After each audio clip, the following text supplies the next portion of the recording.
Bueno, buenas tardes. Vamos a trabajar la segunda parte de esta unidad 3, que la hemos dividido en principio por ahora en tres clases. La semana pasada yo presenté una primera introducción. Ahora voy a dar un poquito cuenta de lo que hicimos la semana pasada, porque revisando un poquito la clase de la semana anterior, si bien la clase creo que está correcta, me parece que faltó efectivamente una presentación del objetivo, para qué se hablaba de lo que se hablaba allí. Lo voy a mencionar ahora para que quede completo eso, y voy a avanzar en lo que había dicho que iba a avanzar hoy, que era el tema de el abordar este tema del enigma, de por qué la ciencia aparece en este escenario de la modernidad. Y la clase que viene vamos a trabajar sobre la conclusión de este recorrido que vamos a continuar en la clase de hoy. Eh, y ustedes estarán trabajando, entiendo, con los profesores de prácticos sobre ese escrito que les hemos preparado, que se llama La ciencia y su contexto. Es un trabajo, un escrito que está en elaboración, así que requiere un poquito de paciencia. A veces la elaboración de ideas no es tan clara como uno quisiera, pero me parece que es un texto interesante y que nos va a permitir articular varias de las ideas, no solamente que venimos trabajando, sino las que vamos a seguir trabajando durante el resto de la cursada. Por lo tanto, estoy bastante entusiasmado con este escrito. eh, Así que bueno, les pido que le tengan paciencia, que traten de leerlo amorosamente, que le tengan un poco se entusiasmen hasta donde puedan con la propuesta, y que por supuesto, como siempre, tengan todas las devoluciones que puedan, no solamente si no entienden, sino además si quieren hacer algún aporte, algún comentario, alguna inquietud que tengan. Por supuesto que será siempre bienvenido. Es un texto que está en elaboración, por lo tanto no es ninguna publicación formal. Digo, si ustedes quieren hacer algún comentario, por ahí hasta nos ayudan un poco a seguir pensando algunas cuestiones. Bien, el objetivo básicamente de la clase que vamos a trabajar hoy y que comenzamos a trabajar la semana pasada tiene que ver con incorporar los otros dos ejes que nosotros presentamos de la cátedra. ¿Se acuerdan que cuando presentamos la cátedra yo presenté esta propuesta de introducción al pensamiento científico como un encare hacia esta forma particular del conocimiento que es la ciencia, a partir de trabajarla en torno a tres grandes ejes? Por un lado, incorporar la ciencia al conjunto o al sistema de las prácticas con las cuales ella interactúa, es decir, no considerarlo un elemento aislado. Y por otra parte, dos ejes más vinculados, en segundo lugar, por incorporando la noción de proceso, es decir, concibiendo a la ciencia como algo que es procesual. No solamente su conocimiento actual es procesual en el sentido de que su conocimiento siempre está siendo revisado, sino que la ciencia misma como práctica es un hecho histórico, surgió en la historia, no estuvo desde siempre. Y esto además nos llevaba al tercer eje, que era el hecho de que no solamente la ciencia es una entidad procesual, no solamente el producto del conocimiento es una actividad procesual, sino que también aparece una forma de sujeto, una forma de experiencia en torno a la ciencia que tampoco existía antes, y también nos obliga a reflexionar en torno a la cuestión de la ciencia y el sujeto que participa de la ciencia o que está en condiciones de ser atravesado por la ciencia, participar de la ciencia, producir la ciencia, consumir la ciencia. Entonces el objetivo básicamente, tanto de la clase pasada como de la clase de hoy, es incorporar estos otros dos ejes. Nosotros ya hemos empezado a trabajar con la idea de poner en relación de la ciencia con otras prácticas. Lo hemos hecho en una dimensión que podemos llamar genética, que tiene que ver con poner la ciencia en relación con los métodos que la preceden, histórica y a nivel de formación de un sujeto. Lo seguiremos haciendo cuando empecemos a trabajar cómo interactúa la ciencia con otros ámbitos contemporáneos, las otras prácticas que no son la ciencia.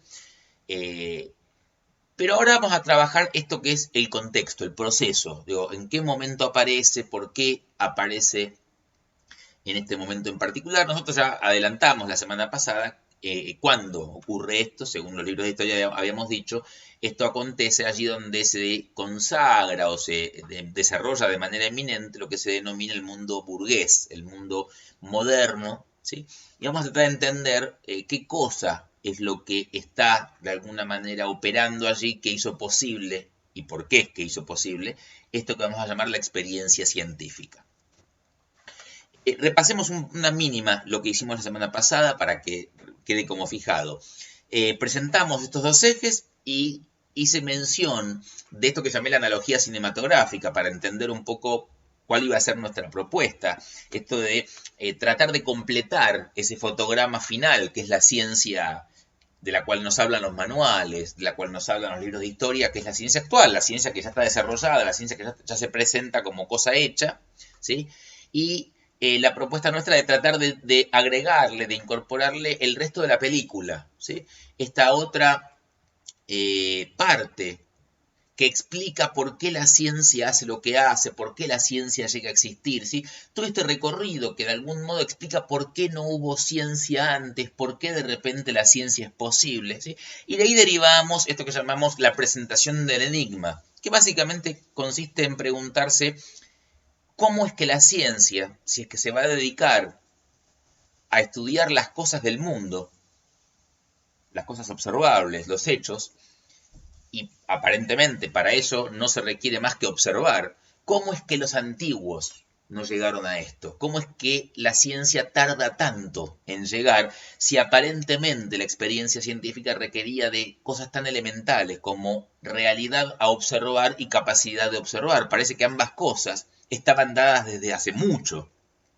¿Por qué la antigüedad griega que desarrolló la filosofía, la matemática, la geometría, por qué no llegó a desarrollar esta experiencia en particular? Bueno, eso fue un poco lo que presentamos, que vamos a trabajar hoy, y arrancamos esa presentación anticipando que para nosotros esa respuesta está vinculada con el tipo de sujeto que irrumpe en la modernidad y que antes no estaba, y por lo tanto un tipo de experiencia que antes en efecto no era posible. Es decir, que la experiencia científica que no se realiza en la antigüedad no es que no la realizaron por problemas, decíamos, ni actitudinales, ni por limitaciones instrumentales, sino por una circunstancia que podemos llamar jurídica, es decir, no estaba habilitado por el sistema un tipo de experiencia como la que la ciencia requiere, que vamos a tratar hoy de entender en qué consiste. Por eso nos metimos con el tema de los sujetos, para un poco completar lo que habíamos empezado a trabajar con los métodos para fijar creencias y que nos había quedado pendientes, y porque en esta reflexión yo necesito que ustedes tengan de alguna manera clara esa posición de Samaja respecto de la cual cada método supone una forma particular de sujeto, que va asociado a esto que decíamos el tercer eje. La ciencia no solamente implica un modo de conocer, sino también un modo de ser, una manera de subjetivarse, y esa ciencia, por lo tanto, no apareció antes porque el sujeto científico no estaba constituido de antes y no se podía constituir desde antes. Por eso un poco desarrollamos e hicimos referencias a esta relación entre los sujetos, los métodos y los mundos, ¿sí?, que se corresponden en esa tablita que le presentamos la clase pasada. Hicimos referencia en particular a las oposiciones entre los métodos, los sujetos y los mundos, pero también las continuidades, diciendo que por un lado son diferentes y opuestos, pero al mismo tiempo cada método, cada sujeto, cada mundo siguiente toma algo de lo anterior, es decir, lo resignifica. No se puede desembarazar completamente de ese mundo anterior.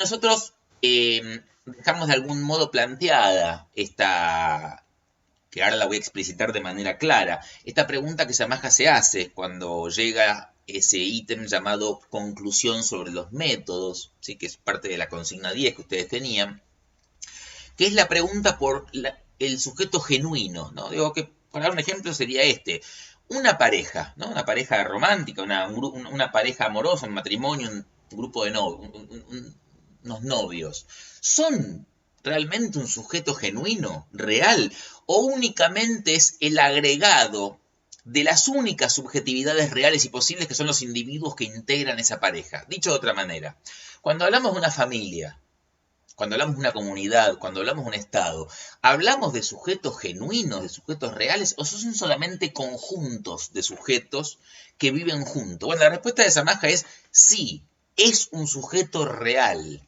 es un sujeto genuino. La pareja es un sujeto genuino, no es solamente un conglomerado de sujetos.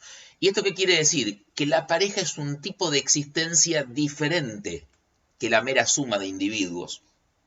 Y lo es en principio porque la pareja configura para esos integrantes que ahora quedan completamente subordinados a esa lógica, configura unas experiencias que no se realizan de manera individual, sino de manera relacional, de manera tal que todo aquello en lo cual entran en contacto los integrantes de la pareja en relación a la vida en pareja, desde comer, vacacionar, los encuentros sexuales que tienen en su intimidad, etc., todas son experiencias propias de la relacionalidad. Es decir, nada tienen que ver con una situación puramente individual.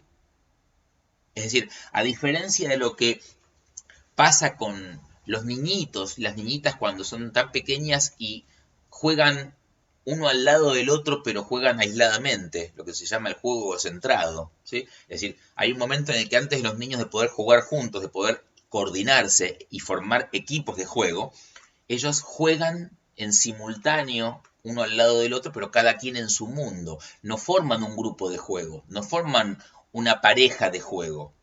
Ahora, hay un momento en el que los niños sí pueden pasar a construir reglas de convivencia, reglas de juego, ¿sí? Bueno, con la pareja pasa lo mismo. Una pareja no es una coyuntura en donde simplemente los individuos viven juntos bajo un mismo techo, porque si es eso, no hay pareja. Si la pareja existe, es porque en definitiva esa entidad llamada pareja subordina, organiza la vida de los individuos. No al punto tal de eliminar la individualidad de cada uno, pero sí a punto tal de no dejarles más autonomía. De manera tal que ahora el sujeto, dentro de la vida de pareja, el sujeto pareja no solamente es real y genuino, sino que incluso dentro de este ámbito es más real y más genuino que las individualidades, porque las individualidades dentro de la pareja no son sujetos plenos, son sujetos abstraídos, son sujetos que no existen, no pueden conducirse individualmente de manera libre, porque justamente están en pareja. Para ejercer su libertad individual de manera suelta, deben salirse de esa pareja, de manera tal que, como pasa con los elementos químicos, por ejemplo, la diferencia entre el elemento atómico y el elemento molecular es que el elemento atómico es libre. El hidrógeno y el oxígeno actúan libremente cuando están sueltos. En la molécula del agua, el hidrógeno y el oxígeno ya no actúan más libres. Están actuando ahora de manera articulada en ese marco que es el elemento que se llama H2O, que nosotros llamamos en el sentido común el agua, ¿sí? De manera tal que el hidrógeno y el oxígeno ahora no actúan todo lo que antes actuaban y no presentan las mismas propiedades que antes. El hidrógeno y el oxígeno sueltos son combustibles. El hidrógeno y el oxígeno combinados que forman el agua no son más combustibles. De hecho, son lo contrario de la sustancia combustible, porque si vos acercás una llama de fuego al agua, se apaga. En cambio, vos acercás una llama de fuego al oxígeno o al hidrógeno y se enciende. Es decir, que los elementos por separado presentan conductas que no son las que presentan cuando están formando una unidad.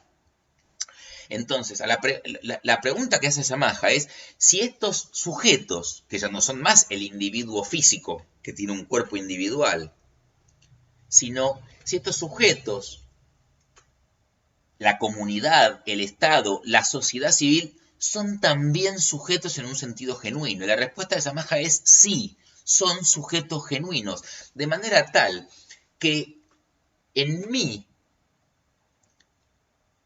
coexisten 4 tipos de subjetividades en la medida en que yo participo de 4 tipos de mundos. Participo del mundo biológico, y en tanto tal tengo una corporeidad orgánica que debe ser alimentada, debe ser atendida. Mi cuerpo se enferma, se sana, se alimenta, se deshace del alimento, etcétera, etcétera. Pero también soy sujeto de la cultura, soy sujeto comunal, soy sujeto social. Y también soy un sujeto político, inscripto en el Estado, con documento, registrado, y ejerzo en este ámbito de la universidad a título de funcionario. Y cuando estoy haciendo esto, no actúo como papá, no actúo como hijo, no actúo como amigo. Y también soy un sujeto libre contractuante de la sociedad civil, que tengo posibilidades y derechos, y obligaciones también, y que me lleva a poder conducirme, según lo que es la propuesta de Samaja, al modo propio de lo que es el capitalismo, poder comprar y vender de manera libre, poder comprar y vender sin ningún tipo de subordinación a un orden que no sea el propio contrato que yo establezco. ¿Sí? A esto apuntaba un poco la pregunta de cuál es la conclusión que Samaja saca en torno a el tema de los sujetos de los métodos. ¿Sí? La conclusión que Samaja saca es, sí, cada uno es un sujeto genuino. Por lo tanto, si el sujeto científico no aparece hasta el cuarto método, la razón por la cual la antigüedad no llegó a la ciencia es porque el sujeto científico no estaba todavía. No se puede hacer ciencia sin el sujeto adecuado. Es como preguntarse por qué el niñito, por qué la niñita no puede tener todavía una conducta sexual plena, porque no se ha dado la subjetividad adulta. Uno dice, bueno, pero acá tengo a la niñita, tengo al niñito. Sí, pero el niñito y la niñita no son subjetividades de derecho pleno. No está todavía desarrollada toda la subjetividad. Están desarrolladas algunas fases de la subjetividad. Entonces, no pueden, no solamente no se debe, porque es un delito tener acceso con un menor, sino que además tampoco pueden tener una conducta plena y libre y no pueden realizar, ni desde el punto de vista epistémico, ni político, ni jurídico, ¿sí? Ningún tipo de actividad que realice el sujeto adulto. ¿Sí? A esto apuntaba un poco esa pregunta y por eso nos detuvimos tanto en hablar de los sujetos, para que empiece a quedar claro que nosotros ahora vamos a hablar de la ciencia, que cuando surge la ciencia, lo que va a surgir es un tipo de sujeto, el último tipo de sujeto que aparece hasta el momento, que no había hecho su aparición previamente. ¿Sí? En base a eso hicimos ese recorrido mostrando cómo cada forma de subjetividad necesita conservar ese elemento nuclear que hace a su constitución. La tenacidad y el mundo de la corporeidad es la conservación del cuerpo fisiológico. El método de la autoridad y la comunidad es la conservación de las normas simbólicas, la conservación de la palabra, de la tradición. La conservación del método del Estado es la conservación de la coherencia interna, de los enunciados, de la razonabilidad.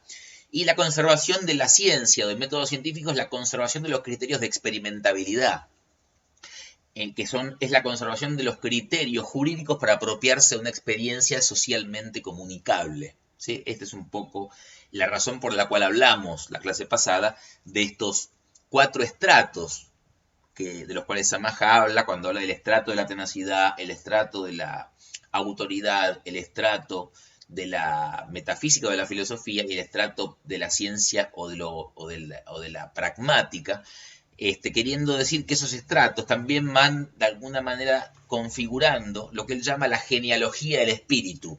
La genealogía quiere decir la génesis de la subjetividad desarrollada. ¿Sí? Bien.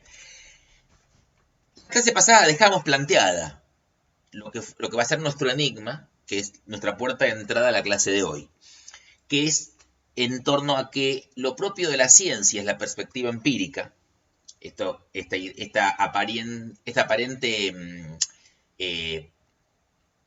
pretensión de esta ciencia, de este modo de conocimiento que pretende abordar los hechos observables, los hechos de la experiencia, los hechos exteriores, ¿sí? Y nosotros decíamos que esta perspectiva empírica de que la ciencia va a asumir implica un enigma al menos significativo, que a mí me resulta como muy interesante de abordar, que es si el fenómeno científico requiere la existencia de cosas exteriores para ser observadas y las facultades sensibles humanas para percibirlas, Si es que esto estaba desde antes, porque las cosas exteriores parece que están desde siempre, y las facultades sensibles humanas, poder ver, poder oír, parece que estaban también desde hace bastante, ¿cómo es que recién la ciencia surge en el siglo XIV y XV? ¿Cómo es que los antiguos no se dieron de narices contra el hecho científico? Es decir, si la ciencia tiene solo que ver con el orden de las cosas y el orden de la percepción sensorial, ¿cómo es que tardó tanto en aparecer la ciencia? Si es que las cosas estaban desde siempre y la capacidad sensorial estaba desde hace mucho también. Esta es la pregunta, ¿sí? Nosotros lo que vamos a sostener es que la respuesta a esto es bastante simple, y es que lo empírico de la ciencia, la famosa perspectiva empírica, no es del orden de las cosas, sino del orden de la relación que hay entre el sujeto y las cosas. Es decir, la ciencia no surge solo por la posibilidad de observar. Para que se constituya la ciencia, no alcanza solo con que haya cosa a observar y sujeto capaz de observar.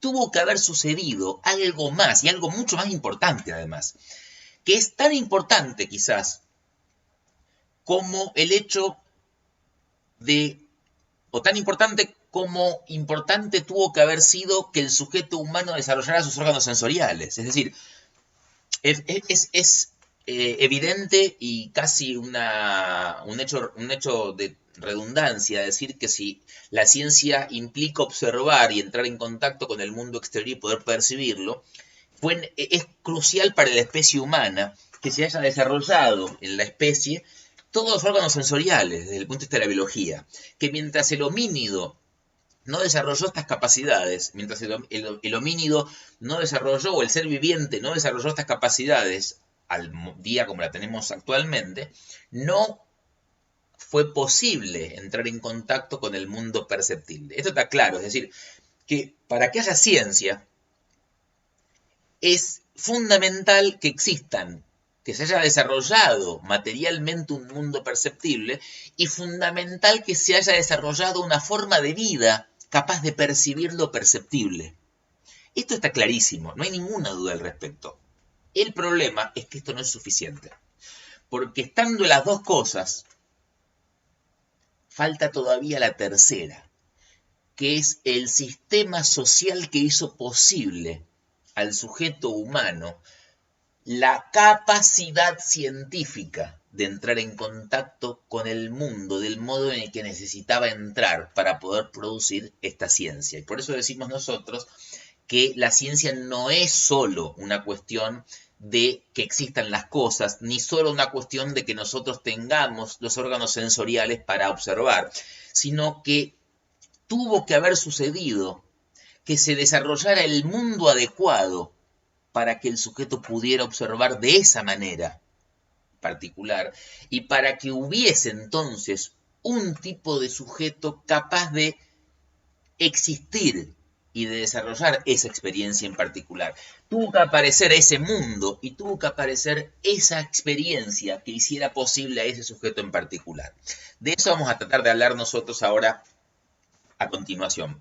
Para entrar en ese asunto de que se entienda a qué apuntamos cuando hablamos de que la ciencia no es del orden de las cosas, no tiene que ver con la sensorialidad, voy a servirme de un ejemplo que suelo trabajar habitualmente cuando presentamos la idea de la ciencia, y decimos que esta idea, este lugar común que hace de la ciencia meramente un hecho de observación sensorial, que dice que la ciencia es un asunto de prestarle atención a las cosas, ¿sí?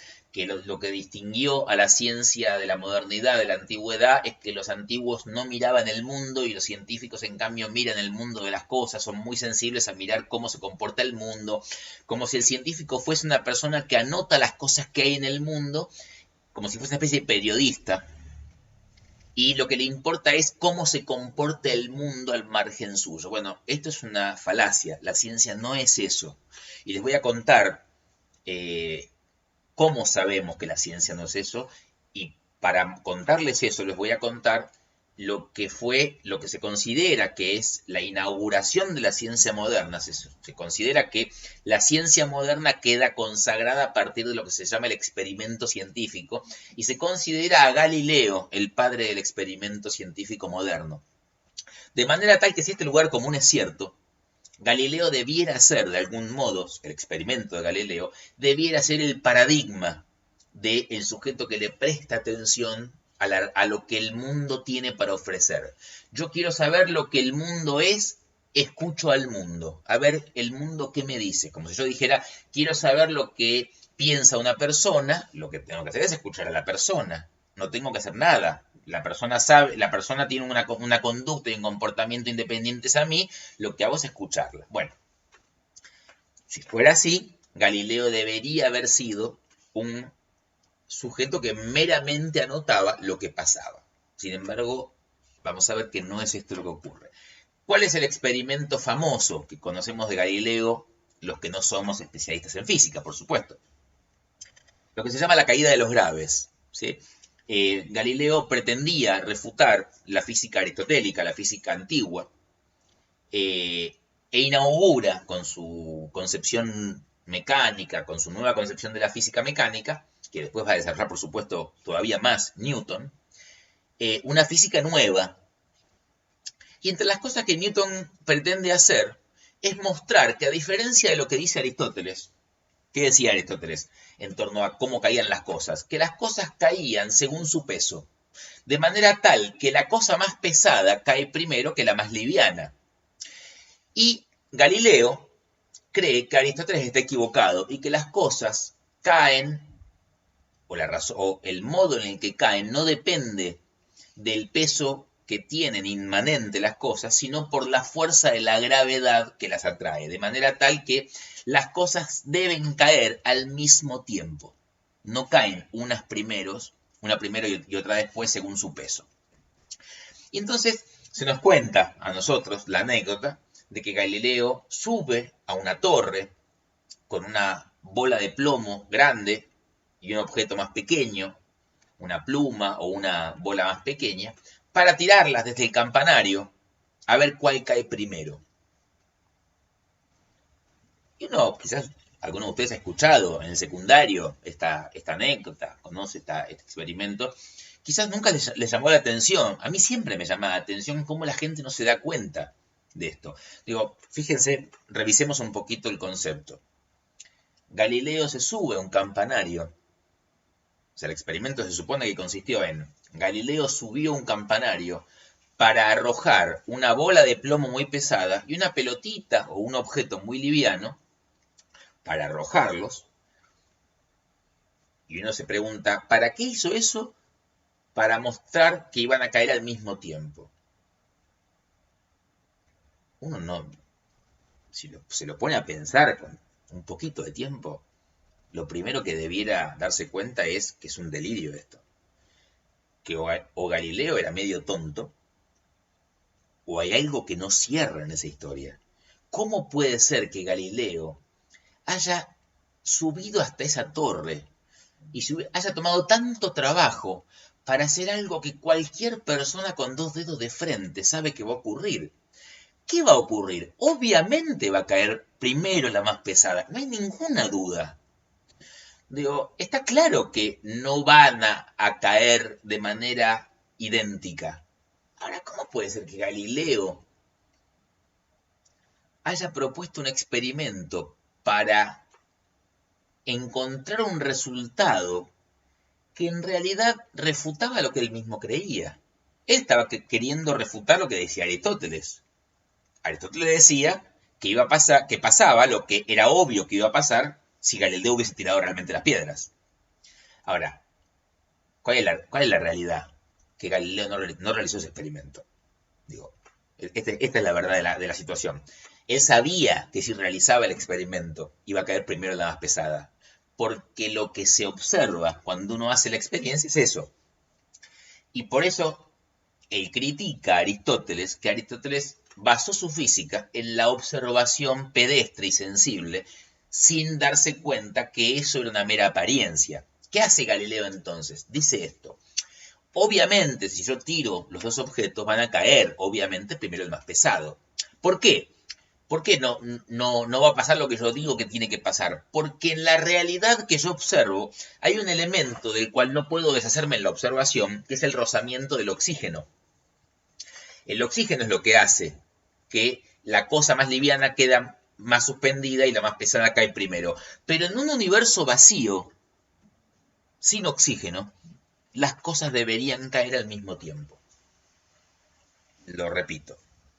En un universo vacío, sin oxígeno, las cosas deberían caer al mismo tiempo. Entonces acá uno descubre esto. Ah, pero entonces Galileo observó el universo vacío. No, el universo vacío no se pudo observar hasta el siglo XIX, con la famosa bomba de vacío. Por lo tanto, el experimento de Galileo no se basó en una observación. Fue un experimento puramente matemático. Lo que Galileo hizo fue simplemente hacer cuentas. Y las cuentas le daban lo que él decía que tenían que dar. Por lo tanto, lo que tenemos acá es el ejemplo paradigmático de que la ciencia moderna, que se supone que se consagra con Galileo, de relación de observación, de relación de observar lo que hay, no hay nada, porque lo que hay no funciona. Lo que hay no sirve. Lo que hay no es lo que es. Yo veo que pasan cosas que matemáticamente sí que no pueden pasar. Lo mismo que cuando yo digo, el sol sale a la mañana y se pone hacia la noche. El sol no se pone ni sale a ningún lado. Esto científicamente, hoy que somos personas educadas e instruidas en el mundo de la ciencia, sabemos que el sol no se está moviendo como lo vemos nosotros moverse, que ese movimiento en realidad lo hace la Tierra. Lo cual nos muestra que la ciencia nos obliga a negar lo que es evidente para nosotros. Nosotros vemos al sol moverse, no sentimos que la Tierra se mueva, pero la ciencia te dice, no importa qué es lo que vos veas y no importa qué es lo que vos no sientas. Créele a la matemática. El sol que vos ves que se mueve, no se está moviendo, y la Tierra que vos sentís que no se mueve, sí se mueve. Eso te dice la ciencia. Por lo tanto, la idea de que la ciencia está asociada con las sensaciones es delirante. No tiene ninguna consistencia. La ciencia sí tiene que ver con lo empírico, pero lo empírico no tiene nada que ver con la sensorialidad, o tiene muy poco que ver con la sensorialidad, y tiene mucho, en cambio, que ver con la matematicidad. ¿Sí? Entonces, lo que yo quiero mostrarles con este ejemplo de Galileo es que Galileo llega a este resultado,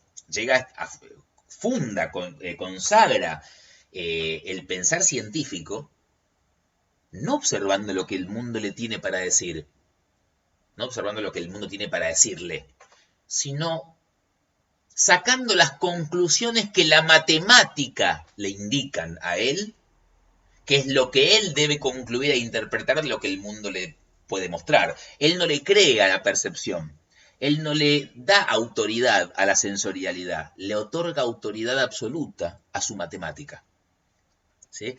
Esto es interesante tenerlo en cuenta porque el hecho de que nosotros observamos científicamente por medio de que la ciencia se constituye en esta abstracción, en esta capacidad de abstraer, de matematizar la experiencia, no le pasó solamente a la ciencia, también le pasó al campo del arte. Yo he hecho algunas menciones sobre el campo del arte la semana pasada y la anterior también, creo. No, la pasada no.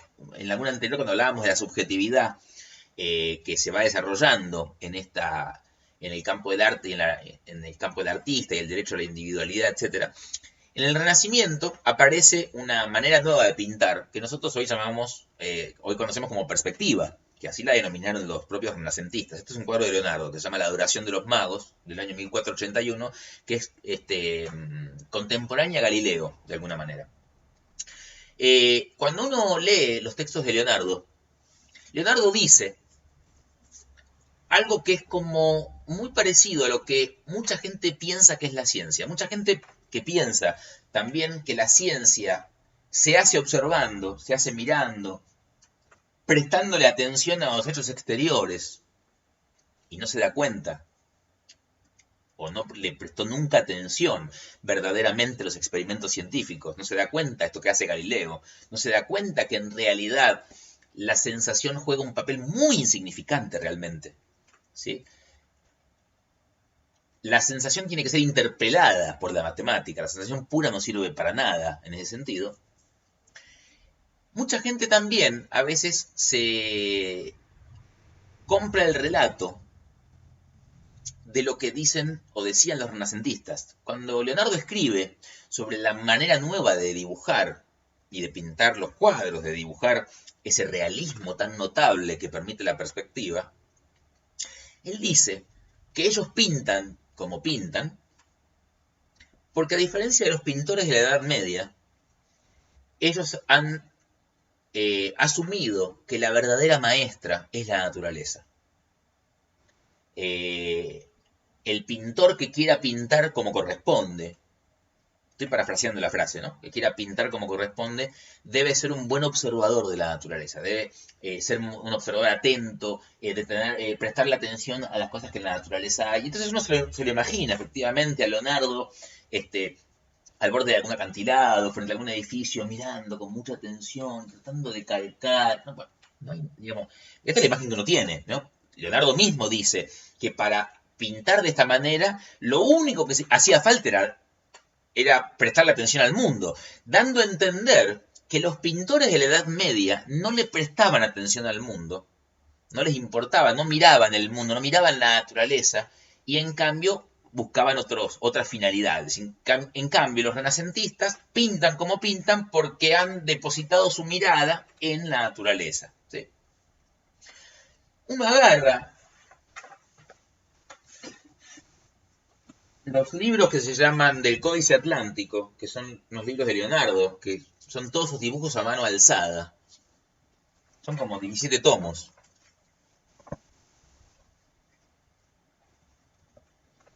Son cosas que hacía Leonardo cuando pensaba. Pensaba dibujando, como todo dibujante profesional. ¿Y qué encuentra uno acá? Página tras página. De calcos, de semejanzas, de imitación de objetos, hay muy poco. Lo que hay es cálculo matemático todo el tiempo. Con lo cual, lo que vamos a descubrir cuando vemos cómo trabajan los renacentistas es que Leonardo nos está mintiendo. O al menos no quiere reconocer lo que hace, o no era consciente de lo que hacía realmente. Hoy nosotros sí sabemos qué es lo que hacía. No observaba, o al menos no era solamente eso lo que hacía, o al menos cuando observaba con una lente matemática, porque lo que se la pasa haciendo Leonardo es matemática. Y si uno se fija en todos los desarrollos de la perspectiva, el cuadro preparatorio que hace Leonardo de la pintura que recién les mostré, que se llama La Adoración, fíjense cómo hace los cálculos para toda la perspectiva, ¿sí? Cómo los renacentistas trabajaban las proporciones, con la matemática para generar ese efecto de realidad que no surge de la observación, surge de la matematización. Entonces, la ciencia es una cuestión de abstracción matemática, no de observación sensorial, no de dejarse llevar por la sensación y por la corporeidad, sino de la capacidad de analizar, de calcular y de matematizar, y por lo tanto de separar en partes, de individualizar. ¿Sí? Fíjense en ese dibujo de la copa, que es de Uccello, que es un pintor anterior, incluso Leonardo, que se considera que es el pionero de la perspectiva. ¿Sí? Estos dibujos que hace de una copa, ¿sí? El nivel de obsesión que tenía esta gente para pintar las proporciones del objeto para que pareciera real. Ahora, ¿qué nos muestra todo esto? Que en realidad la ciencia no es un asunto de sensación, sino de abstracción. Abstracción quiere decir separar, individualizar, poder fragmentar el análisis, ¿no? La capacidad de trabajar por separado, calcular, poder separar las cosas, ¿sí? Acá les traje algunos dibujos. Fíjense estos dibujos infantiles, ¿no? De los niñitos haciendo experimentos. Fíjense cómo en la simpleza de los dibujos, sin embargo, ya está presente la idea de la separación del objeto de su contexto natural, en principio, lo que se llama la condición de laboratorio, justamente. La condición de laboratorio es separar la cosa de su escenario natural para poder observarla. Con lo cual, la observación en el laboratorio, de observación de la naturaleza no tiene nada, porque en el laboratorio no está la naturaleza, está el objeto descontextualizado, justamente. En este caso, en un frasquito. Y además, un objeto separado del otro. En la naturaleza está todo junto. ¿Sí? Y acá les puse un manual de un televisor simplemente para que vean cómo nuestro mundo moderno puede trabajar estos niveles de análisis, estos niveles de fragmentariedad de la cosa, de poder presentar por separado el objeto de manera atomizada, justamente por haber desarrollado un pensamiento abstractivo, un pensamiento que es capaz de separar, de fragmentar. Ahora, con esto voy a ir cerrando. Si la ciencia es un asunto de cosas exteriores que se captan por medio de los sentidos, si esta es la explicación que da el lugar común que piensa la ciencia, al cual nosotros nos oponemos, entonces las experiencias científicas solamente requerían de un mundo de cosas a percibir y de un sujeto que viniese munido de esos órganos sensoriales para poder percibirlas. Por lo tanto, o el mundo que la ciencia aparece existía desde siempre y los antiguos no quisieron o no pudieron por cuestiones de limitación instrumental realizar esas experiencias, o el tipo de experiencia no era posible para los antiguos porque ese mundo no era todavía viable. ¿Cómo puede ser que el mundo todavía no fuese viable si se trata de observar cosas exteriores por medio de los sentidos? Incluso decíamos, la matemática que aplica Galileo, en última instancia ya la habían desarrollado hasta cierto punto los griegos. ¿Qué es lo que faltaba? Bueno, faltaba la capacidad que la sociedad desarrolló por poder pensar un mundo completamente atomizable, completamente fragmentable, pensar un mundo atómicamente, ¿sí? Un mundo completamente abstraíble. La capacidad de poder pensar abstractivamente implica la capacidad de poder comprender y que tenga sentido entender un objeto fuera de su contexto, poder captarlo en sus partes, poder atomizarlo. Y vamos a ver que además, lo vamos a ver la semana que viene, que esto también implicó la capacidad de un sujeto que se separaba de su comunidad originaria, que se abstraía también de su condición de origen. Ahora, esto significa que entonces la experiencia científica está bien, puede ser que necesita o requiere de una materia, que son las cosas exteriores y los órganos sensoriales, que tenían que darse de antemano. ¿Sí? Bueno, la experiencia científica puede ser que tenga, que requiera esa materia, y esa materia ya existía en la época de los antiguos. Pero lo que no existía era la forma que tiene que tener la experiencia científica, que los antiguos no pudieron desarrollar, por mucho que esa materia estuviera disponible. Para que entiendan este ejemplo, voy a servirme de una comparación. El hecho de que la experiencia científica sea una experiencia compleja, una configuración de experiencia compleja, que tiene una materia que podía estar desde antes, que podían tener otras sociedades incluso contemporáneas a Europa, pero que no desarrollaron, es como decir que en el mundo hay ingredientes desde siempre para cocinar, pero que cada cultura no desarrolló los mismos tipos de platos porque no concibe, porque no organiza, porque no configura los ingredientes de la misma manera, no porque no están los ingredientes, no porque no los puede manipular, sino porque no tiene la misma manera de combinarlos, porque no ve lo mismo los ingredientes. ¿Sí? Los ingredientes, por ejemplo, que se utilizan en experiencias culinarias en culturas distintas, pueden ser compartidos. Por ejemplo, los insectos. Los insectos están en todo el mundo. ¿Por qué no todo el mundo come insectos? ¿Por qué solamente algunas culturas ven en los insectos ingredientes para una experiencia culinaria y alimentaria, mientras que otras culturas como la nuestra ven eso una actividad repugnante, ve solamente un bicho, no ve comida? Bueno, porque no alcanza con que haya insecto. Tiene que ocurrir que la sociedad, además de tener el insecto, vea en el insecto un hecho posible de ser experiencia culinaria. Esto es lo que no hay. Digo, efectivamente, tiene que haber insecto para que haya comida culinaria con insectos, pero aún habiéndolo, no es suficiente. De la misma manera que la experiencia científica podía requerir una materia que podía estar, en el sentido de que la cosa exterior podía estar, el órgano sensorial estaba, pero la manera de configurar la experiencia, esa matematización todavía no estaba dada.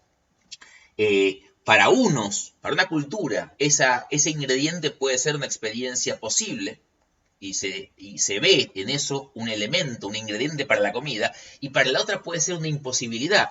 Pensemos en el tema de las vacas, lo que pasa con la India. En la India, la vaca es un elemento sagrado. Ahora, las vacas circulan en la calle. ¿Cómo que no se la pasan haciendo asados, como hacemos nosotros acá en Argentina y en toda la cultura rioplatense? Porque para ellos la vaca es una cosa y para nosotros la vaca es otra. Nosotros en la vaca vemos esta imagen que está acá abajo a la izquierda. Vemos partes de carnes fragmentables. Somos capaces de ver en la vaca ingredientes para preparar un asado. En cambio, los hindúes no ven eso en la vaca, aunque tienen vacas hace miles de años. Digo, no es que no sepan que se puede comer, es que no conciben que se pueda comer. Por lo tanto, no ven en la vaca una experiencia culinaria. Por lo mismo, los antiguos no veían en las cosas sensibles una experiencia de conocimiento. No podían todavía, porque no se había configurado ese mundo, realizar eso. Porque para que exista ese mundo científico no es suficiente con el hecho de que la materia esté disponible. Tiene que haber ocurrido que la sociedad ha construido una representación que posibilita la fragmentación del objeto de esa manera en particular. Nosotros podemos fragmentar a la vaca de esta manera. Los hindúes no lo pueden hacer, porque para ellos la vaca es sagrada, y por lo tanto la vaca no es fragmentable, ni mucho menos comible. ¿Sí? Esto para mostrarles cómo la experiencia científica no es solamente un hecho de sensación, y por eso, ¿por qué? Aunque había sensaciones antes y había cosas para observar, ¿por qué los antiguos no observaron? ¿Cómo nos muestra esto? Que para que las cosas ocurran no alcanza solo con que esté la materia disponible. Tiene que poder ser posible la forma de organización de esa materia. Y lo que no estaba todavía era la forma de organización. Esa forma de organización que nosotros vamos a llamar la capacidad abstractiva, la capacidad matematizable de la realidad empírica. Los antiguos la habían podido elaborar para el mundo del puro pensamiento, pero no la habían podido incorporar al mundo de lo empírico, al mundo sensible todavía. Vamos a ver por qué la semana que viene, cuando empecemos a ver qué pasa con la experiencia, qué pasa con la cuestión del individuo, porque esto tiene que ver con cómo el individuo puede también ser parte de esta concepción abstractiva y cómo él, de hecho, al ser un sujeto abstraído de su comunidad originaria, puede tener estas experiencias íntimas con la experiencia y cómo puede pasar a constituirse en esta realidad nueva que es el mundo de la ciencia. Bien, sobre esto vamos a trabajar la semana que viene, así que ustedes van a trabajar con las primeras dos partes que hasta ahora hemos desarrollado, que es el tema de los sujetos y hoy el tema del experimento científico, en función de mostrar cómo la ciencia no es un asunto solo vinculado con la sensorialidad, sino fundamentalmente asociado a la abstracción, al campo de la separación de elementos y cómo la ciencia requería que la realidad, que para la antigüedad se presentaba como un continuo, como si dijéramos una realidad analógica, cómo es necesario que esta realidad ahora se presente de manera digital, de manera discontinua, que se la pueda abstraer, se la pueda calcular, se la pueda cuantificar de manera completa. Esto es lo que no era posible todavía y la clase que viene vamos a tratar de entender por qué pasa esto. Bueno, con esto terminamos por hoy.